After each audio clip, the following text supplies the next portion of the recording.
Je cède la parole maintenant à Monsieur le député des Chutes de la Chaudière pour son intervention. Monsieur le député, à vous la parole. Merci, Monsieur le Président. Je me permets d'intervenir aujourd'hui pour exprimer toute l'exaspération et la déception que provoque le projet de loi 28, autant au sein de ma formation politique qu'auprès de tous ceux et celles qui ont manifesté leur inquiétude et leur mécontentement lors des différentes commissions parlementaires. Au nombre des organismes qui se sont présentés, venus représenter tellement de secteurs différents, on peut facilement conclure que ce projet de loi est un ramassis de tout et son contraire. Monsieur le Président, je siège au sein de cette Assemblée depuis près de 12 ans et c'est bien la première fois qu'un gouvernement ose présenter un tel projet de loi. C'est du jamais vu, Monsieur le Président. Ayant déjà été porte-parole en matière de finances entre 2003 et 2007, jamais un ministre des Finances n'a agi de la sorte. Et comme l'a si bien exprimé mon collègue, le député de Granby, il est inacceptable pour un gouvernement d'utiliser de telles méthodes. Il est évident que le projet de loi 28, tel que présenté par le ministre des Finances, suscite de vives réactions et pour cause. Il modifie seulement, et le mot « seulement » est très ironique, Monsieur le Président, 59 lois, 8 règlements et 337 articles. À cet effet, le journaliste Jean-Jacques Sasson du Journal de Québec, dans son article du 16 février dernier, le qualifie de projet fourre-tout, dont la gamme des sujets traités est interminable. Et oui, Monsieur le Président, la liste est interminable. Il fait d'ailleurs mention qu'un tel projet de loi ne peut être étudié efficacement en commission parlementaire, car le calendrier des travaux d'une année ne suffirait pas pour passer au travers, et ce, avec raison. Les enjeux et les répercussions sur plusieurs secteurs sont trop importants et méritent qu'on s'y attarde attentivement pour éviter de pénaliser une fois de plus les contribuables qui sont excédés, non seulement par toutes ces hausses de tarifs qui fusent de partout, mais par toutes ces coupures de services qui les pénalisent.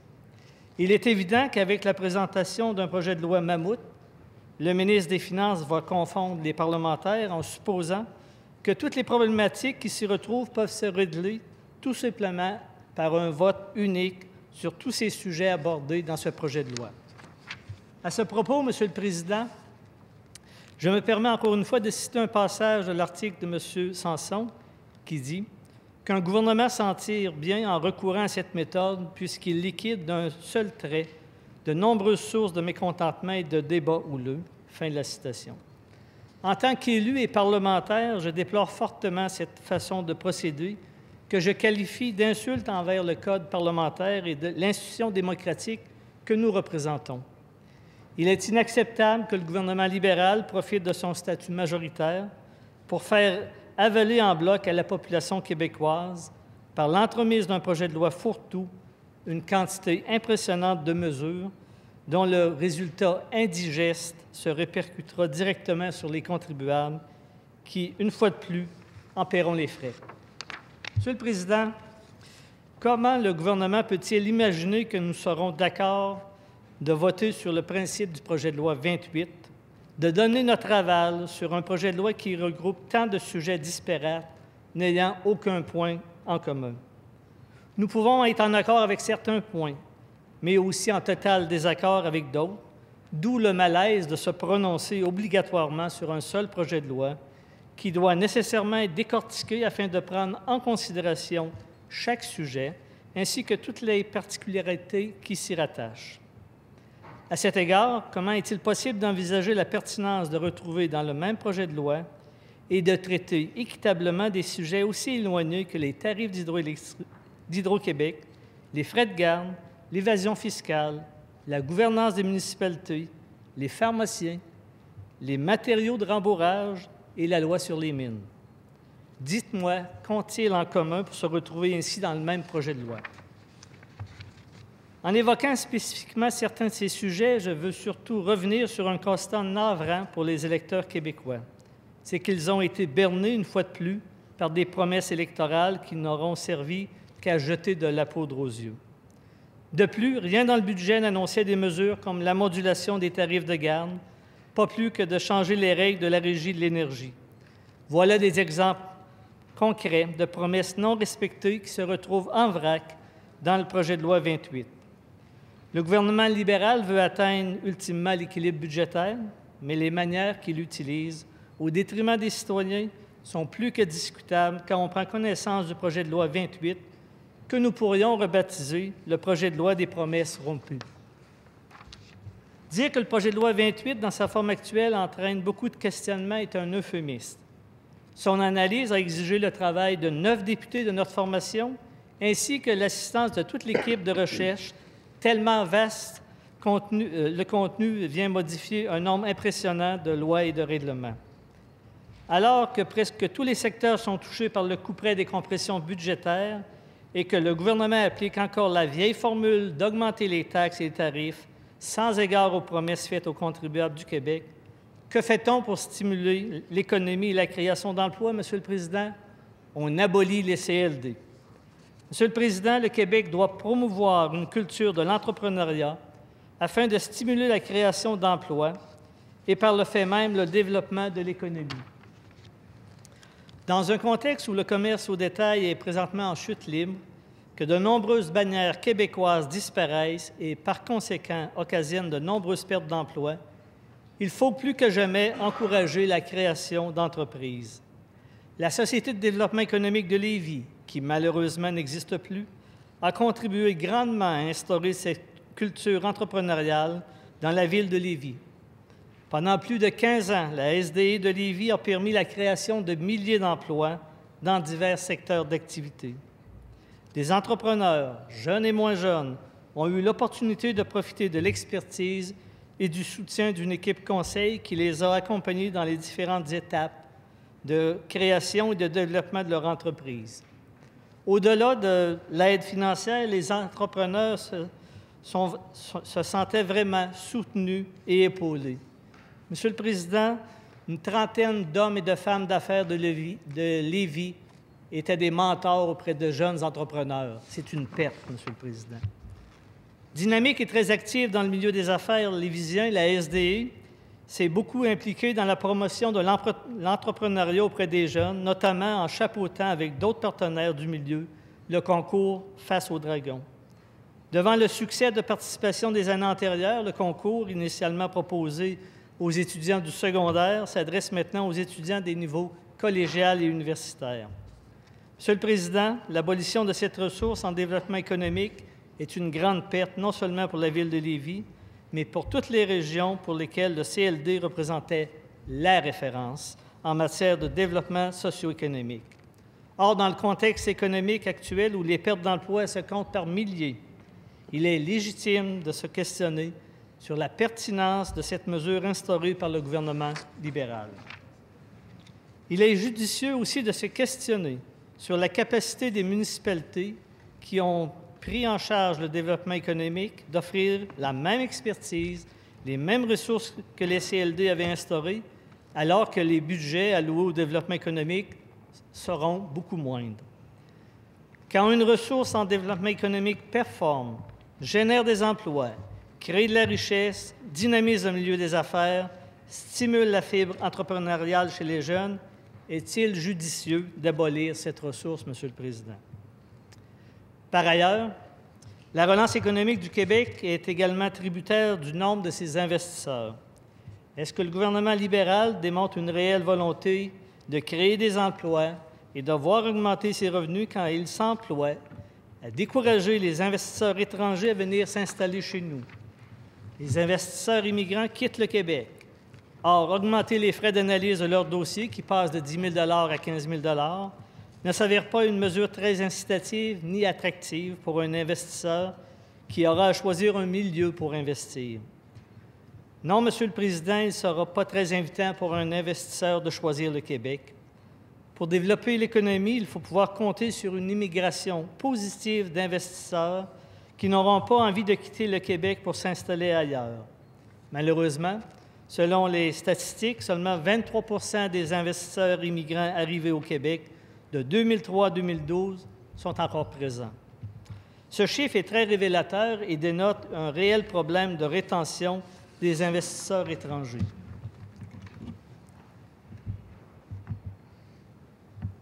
Comme le projet de loi 28 est disparate et tire sur plusieurs fronts en même temps, Permettez-moi, Monsieur le Président, de passer du coq à l'âne, moi aussi, et de parler en rafale de plusieurs secteurs touchés par ce projet de loi. Hydro-Québec et la Régie de l'énergie, par exemple, alors qu'un plan de partage des écarts de rendement des hausses accordées à Hydro-Québec avait été mis de l'avant par la Régie de l'énergie, le gouvernement libéral introduit dans son projet de loi 28 l'article 21 qui lui permet de toucher directement les écarts de rendement réalisés par la Société d'État plutôt que de s'en servir pour réduire la facture des contribuables. Alors que la Société d'État génère des surplus, le consommateur aurait pu raisonnablement s'attendre à une baisse de tarifs ou qu'à une hausse de sa facture d'électricité, suivre le taux d'inflation comme l'avait recommandé la Régie de l'énergie et surtout comme l'avait promis le Parti libéral du Québec. Malheureusement, ce ne sera pas le cas.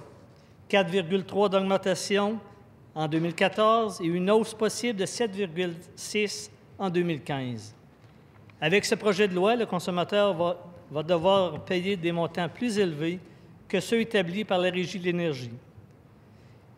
Il est inacceptable, Monsieur le Président, que cette loi suspende la mise en place des mécanismes de partage des écarts de rendement, tels qu'annoncés par la Régie de l'énergie, et que, par conséquent, qu'Hydro-Québec conserve les surplus au détriment des consommateurs qui devront encore et encore payer plus cher. C'est des centaines de millions non disponibles qui auraient pu servir à alléger la facture d'électricité des Québécois. La semaine dernière, Monsieur le Président, on entendait peut-être qu'il y aurait un nouveau tarif, le tarif d'électricité GM pour les grandes maisons. J'ose croire que le ministre des Ressources naturelles va entendre ce que j'ai à lui dire là-dessus, tout simplement. C'est un citoyen qui m'a écrit suite à certains articles de journaux. Ce père de famille a 8 enfants.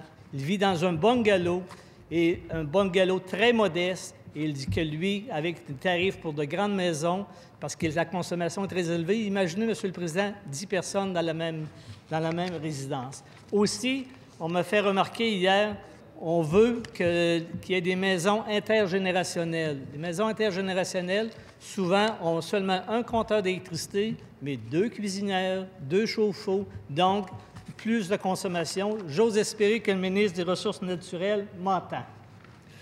Même sur le cloche, pour les frais de garde, Monsieur le Président, lors du dépôt du budget, il n'a jamais été question de moduler les tarifs pour les services de garde subventionnés en fonction des revenus et de refiler la facture aux parents. La fin de l'universalité des frais de garde représente encore une des nombreuses promesses brisées, une autre mesure parmi tant d'autres qui n'avait pas été annoncée dans le budget et qui se retrouve dans ce projet de loi imposant.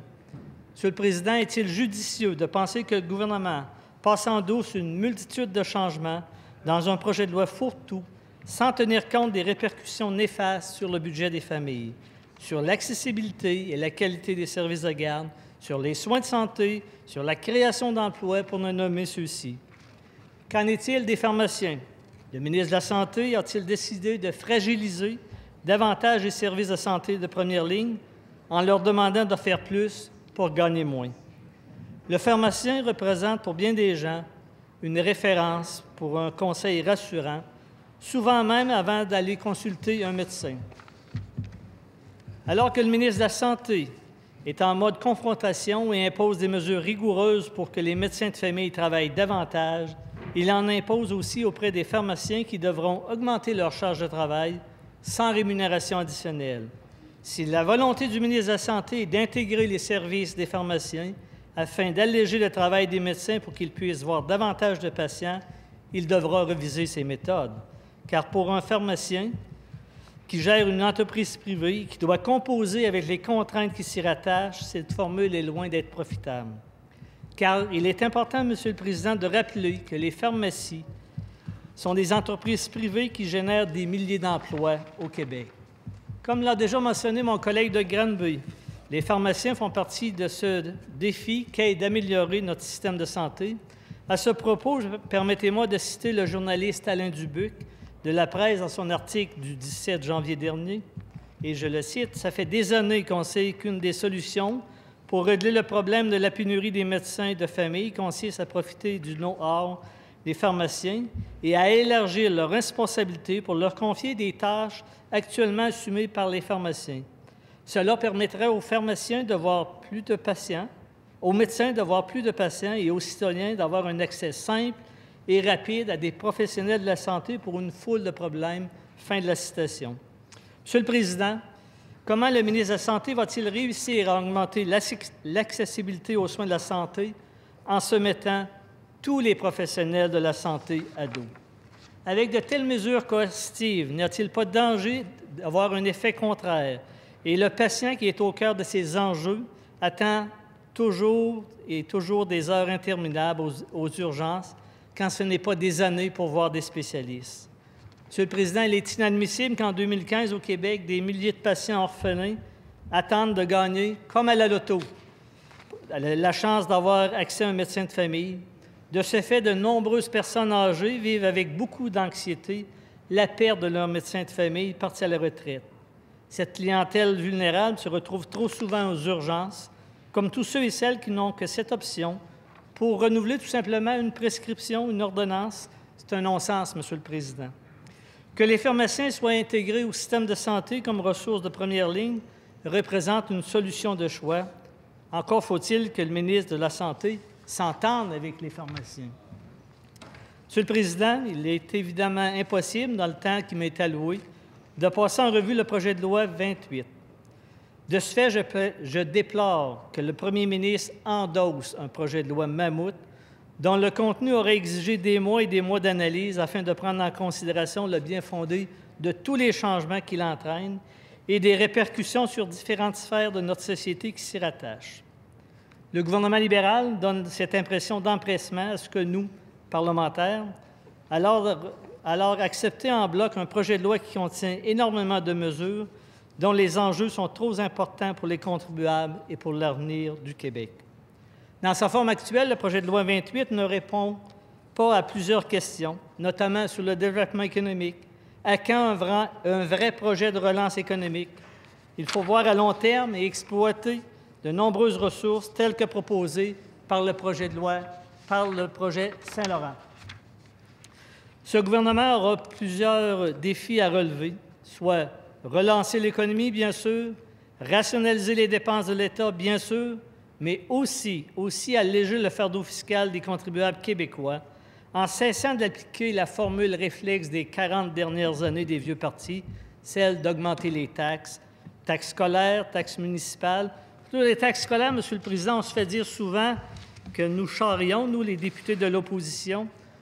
Lorsque j'assistais à une séance du conseil municipal le 1er décembre de ma municipalité, le message du maire était, en effet, je cite, « En effet, comme vous le savez tous, le gouvernement provincial a demandé un effort aux municipalités, donc à vous tous, payeurs de taxes, dans le cadre d'une opération appelée Pacte fiscal transitoire pour l'année 2015, et cela à la veille du dépôt des budgets municipaux.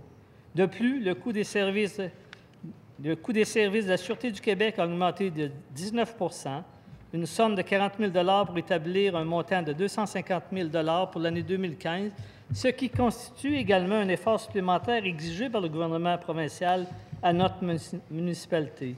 Concrètement, l'ensemble de ces efforts supplémentaires exigés par notre municipalité se comptabilise comme suit: 40 000 $ pour la Sûreté du Québec, 10 000 $ de remboursement non obtenu pour la taxe de vente et une réduction des tenants en lieu de taxe de 10 000 $.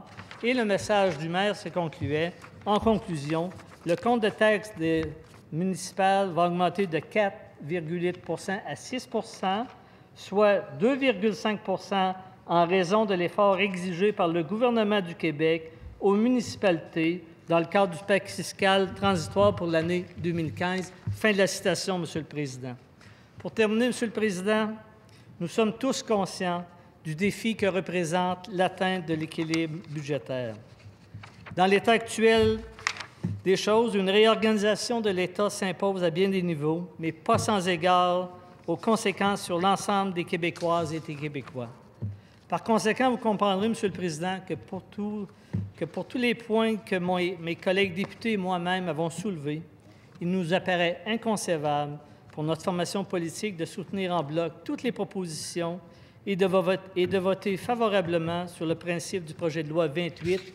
Et comme je vous disais tout à l'heure, Monsieur le Président, pour moi, C'est un jour sombre pour le parlementarisme québécois que de vivre un projet de loi mammouth que nous voyons de plus en plus à Ottawa, et je n'avais jamais osé croire que nous allions vivre ce genre d'événement ici, dans notre Parlement. Merci, M. le Président.